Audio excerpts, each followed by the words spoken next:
కార్మిక సత్తా అంటే ఏందో రాష్ట్ర రాజధాని కేంద్రం హైదరాబాద్ లో కార్మిక ప్రదర్శన నిర్వహించడం జరిగింది. ఈ ప్రదర్శన, ఈ పోరాటం అంతా కూడా కార్మికులు తమ హక్కుల డిమాండ్ల సమస్యల పరిష్కారం కోసం చేస్తా ఉన్నారు. మనందరం చూస్తా ఉన్నాం. ఈ రోజు మనంతా దేశంలో ఉన్నటువంటి 10 కేంద్ర కార్మిక సంఘాలు, అదేవిధంగా స్వతంత్ర ఫెడరేషన్లు, రాష్ట్ర కార్మిక సంఘాలు, పెన్షనర్లు, ఉద్యోగులు అందరూ కూడా ఈరోజు సమ్మె చేస్తా ఉంటే ఒకే ఒక బీఎంఎస్ సంఘం, బీజేపీ అనుకూలంగా ఉన్నటువంటి బీఎంఎస్ సంఘం సమ్మె చేయడం లేదు.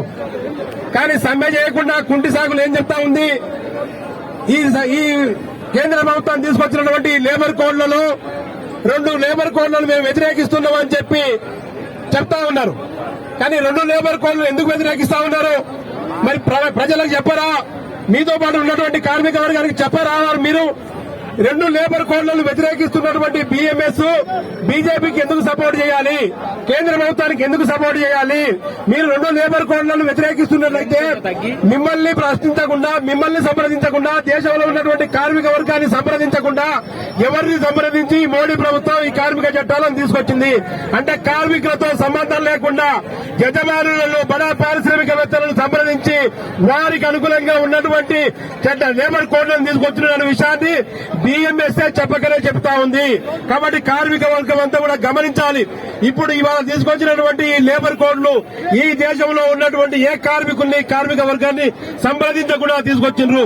అంటే కార్మికులకు సంబంధించినటువంటి కోడ్లు కాదు. ఈ కోడ్లంతా కూడా యజమానులకు సంబంధించినటువంటి కోడ్లు, పారిశ్రామికవేత్తలకు సంబంధించినటువంటి కోడ్లు, వాళ్ళను మాత్రమే ఉద్దేశించి తీసుకొచ్చినటువంటి కోడ్లు చెప్తా ఉన్నారు. కొద్దిమంది కనీసం చిన్న చిన్న కాంట్రాక్టర్లు కూడా చెప్తా ఉన్నారు. ఇప్పుడున్నటువంటి తీసుకొచ్చినటువంటి లేబర్ కోడ్లలో ప్రిన్సిపాల్ ఎంప్లాయర్, కాంట్రాక్టర్ లేబర్ కోడ్లో ప్రిన్సిపాల్ ఎంప్లాయర్ అనే పదం లేకుండా, వారికి సంబంధం లేకుండా తీసుకొస్తున్నారు. అంటే బడా బడా పారిశ్రామికవేత్తలు కార్మికుల జీతాలు ఎక్కువ పోతే కూడా రేపు అడిగేటటువంటి హక్కు లేకుండా ఈ లేబర్ కోడ్లలో తీసుకొచ్చినటువంటి అంశం ఉంది. కాబట్టి కార్మిక వర్గం అంతా కూడా జాగృతం కావాలి, కార్మిక వర్గం అంతా కూడా చైతన్యం కావాలి. కార్మికుల సమస్యల పరిష్కారం కోసం పోరాడడానికి కార్మిక వర్గం అంతా కూడా సిద్ధం కావాలని చెప్పి తెలియజేస్తూ ఈ అవకాశం అందరూ కూడా ధన్యవాదాలు ఉంచుతా ఉన్నాను.